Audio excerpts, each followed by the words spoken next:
Never before had a sickness been so deadly, so great a killer, and so fearful to see.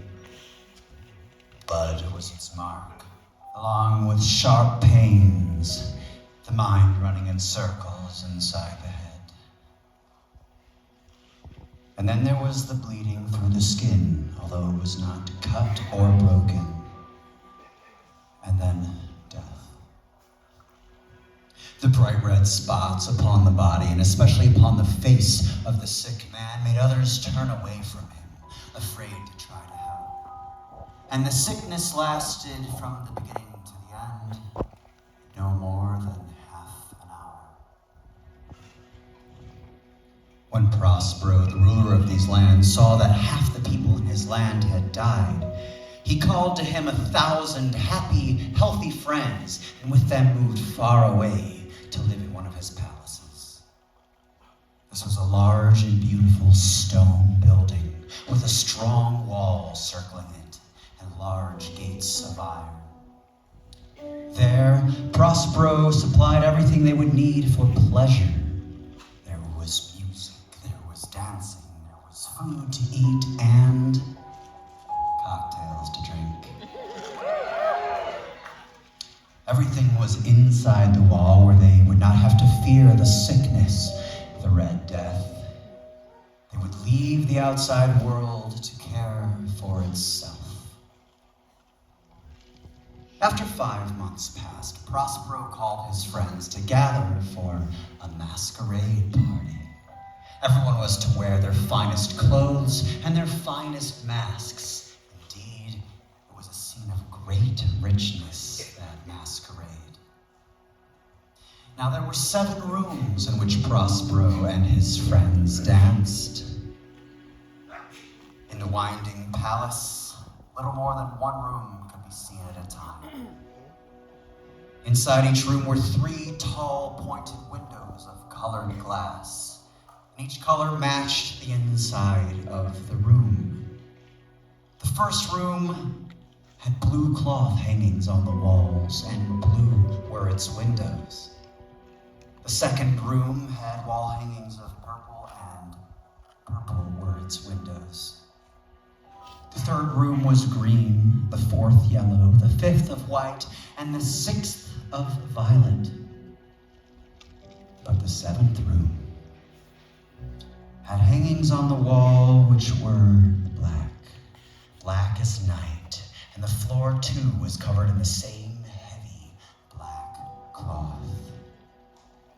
The room's windows did not match the inside color. These windows were the color red, a deep blood color.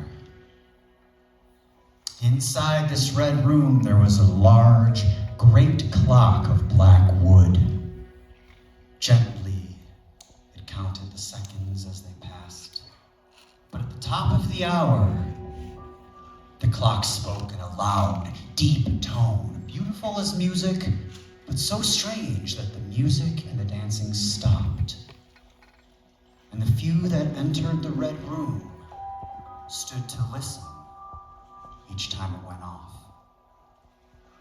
Now each room cast a strange light indeed, as it colored the shapes and the faces of those inside it, so much so that few guests dared to enter the red room, because the terrifyingly familiar sight of Red Death she bore. Nonetheless, this was a happy and a beautiful masquerade. As the dancers danced through the rooms and through the hours of the night, at the top of each hour the clock began to strike. Again, the sound stopped. Again, the dancers stood still without moving as the slow striking sound of the clock continued. Now, before the clock was again silent, many in the first room, the blue room, saw that there was a stranger who had not been seen before. As they whispered to each other about him, a feeling of surprise swept through all the dancers. And then a feeling of fear sickening terror. In a crowd such as this, only the very strangest masquerader, dressed so oddly, could have caused such a feeling.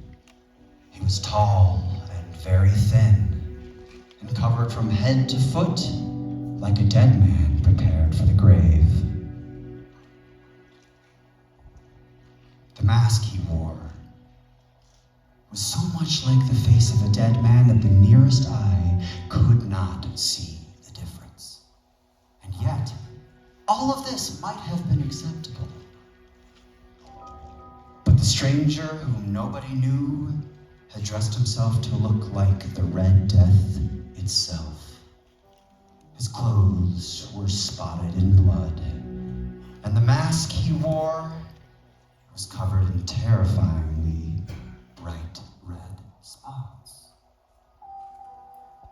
When Prospero ran into the blue room and seeing the stranger cried out, "Who dares? Take him, seize him! Pull off his mask so we may know whom we must hang at sunrise." Some of the dancers rushed towards the masquerader, but they stopped afraid, and nobody dared to put out a hand to touch him. The stranger started to walk toward the second room, and as the dancers moved back from the centers of the room, the stranger crept forward with a slow and measured step from the blue room to the purple room, from the purple room to the green room, from the green to the yellow, from this to the white, and into the violet room. Nobody dared to follow him, except for Prospero.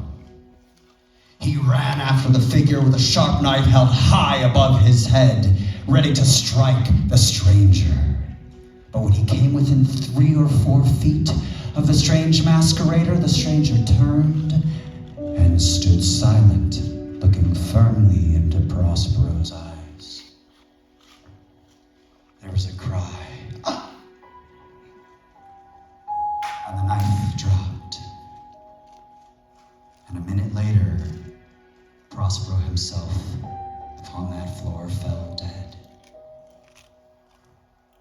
The dancers rushed into the black room. The strongest of the men tried to hold the masquerader, but when they put their hand on him, inside the grave clothes they found no human form, no body, nothing.